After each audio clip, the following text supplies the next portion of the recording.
m'appelle Olivier Leclerc, je travaille chez Safran Innovation, qui est en fait une entité transverse à l'ensemble du groupe qui a pour mission de stimuler l'innovation à l'intérieur du groupe.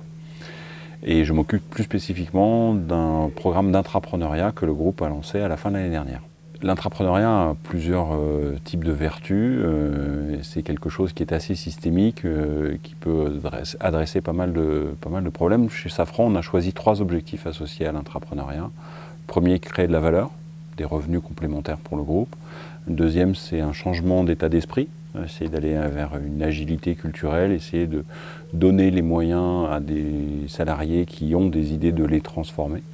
Et puis le dernier, c'est d'arriver à détecter un certain nombre de talents internes qui ont des talents, des capacités entrepreneuriales, intrapreneuriales, et puis rendre Safran un peu plus attractif pour des jeunes diplômés qui auraient envie d'intraprendre au sein de Safran. En fait, il a fallu un peu expliquer ce qu'était l'intrapreneuriat. C'est quand même quelque chose d'un petit peu particulier, surtout quand on est dans des grandes organisations qui ont l'habitude de fonctionner avec des process, avec un certain nombre de règles particulières pour chacune des étapes du développement d'un projet.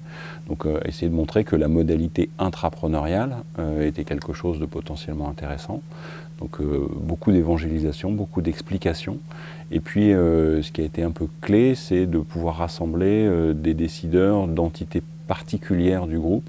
Et ces entités particulières étaient la stratégie, la direction des ressources humaines, et puis la direction technique, direction R&T et innovation, pour arriver à faire en sorte que l'intrapreneuriat soit porté par ces 3 directions-là, parce que moi je suis intimement convaincu que pour que des projets d'innovation débouchent réellement, il faut jongler sur au moins ces 3 dimensions-là. En fait, on a 2 grandes phases dans le programme d'intrapreneuriat, une phase qu'on va appeler bootcamp et une phase qu'on va appeler accélérateur. La phase qui intéresse l'ensemble des salariés, parce que le programme d'intrapreneuriat de Safran qui s'appelle We Love Entrepreneur est une phase qui est ouverte à l'ensemble des salariés. L'invitation, c'est vous avez une idée de nouvelles activités, de nouveaux business pour les clients de Safran qui auraient leur place à l'intérieur des sociétés du groupe Safran, ça nous intéresse.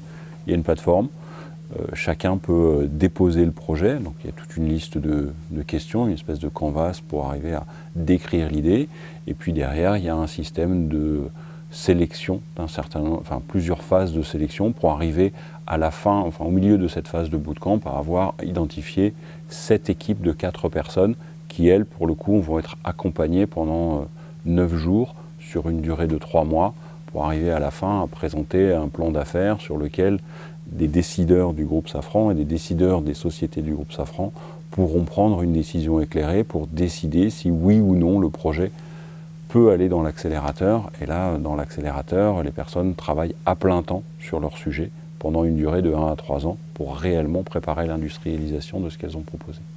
En fait, on n'a pas thématisé l'appel à idées, c'est toutes les idées qui sont un peu innovantes, c'est quand même un peu ça le sujet aussi, qui peuvent créer de la valeur chez les clients de Safran. Donc les clients de Safran sont les avionneurs, sont le ministère de la Défense pour une petite partie de nos activités, sont les compagnies aériennes. Voilà, donc quelles sont les propositions, quelles sont les nouvelles idées qu'on pourrait avoir, que les salariés pourraient avoir pour enrichir un peu ce que ces clients souhaitent ou en tous les cas pourraient anticiper. Aujourd'hui, on est dans la première phase, la première saison, donc on connaît la nature des 7 équipes, en tous les cas les sujets sur lesquels elles sont parties. Après, comme tous les projets d'innovation, vous savez bien qu'on teste un certain nombre d'hypothèses et puis en fonction des retours, on maintient ou on pivote. Donc les idées de départ, il y avait des idées qui avaient trait à, par exemple, travailler sur des drones, travailler sur des applicatifs à l'intérieur de l'avion, travailler sur des processus industriels qui permettent de sécuriser la fabrication. Voilà, des thèmes assez larges. Pour avoir déjà fait ça il y a une dizaine d'années dans un autre contexte et d'avoir fait ça 6 fois de suite, effectivement on commence à voir une inflexion, un changement, une forme de trace de changement culturel, de façon de fonctionner après 3, 4, 5 itérations. Avant, c'est vraiment compliqué. Alors, c'est un programme que le groupe a voulu global et général. Donc aujourd'hui, ça intéresse l'ensemble des filiales du groupe. Pour la première itération, pour la première saison, on a décidé de le lancer en Europe. En Europe, l'Europe concentre à peu près, un peu plus de la moitié des salariés du groupe. La saison 2, qui va démarrer là en juillet, intéressera l'ensemble des salariés du groupe dans toutes les géographies. Et on verra à ce moment-là comment est-ce qu'on arrive à...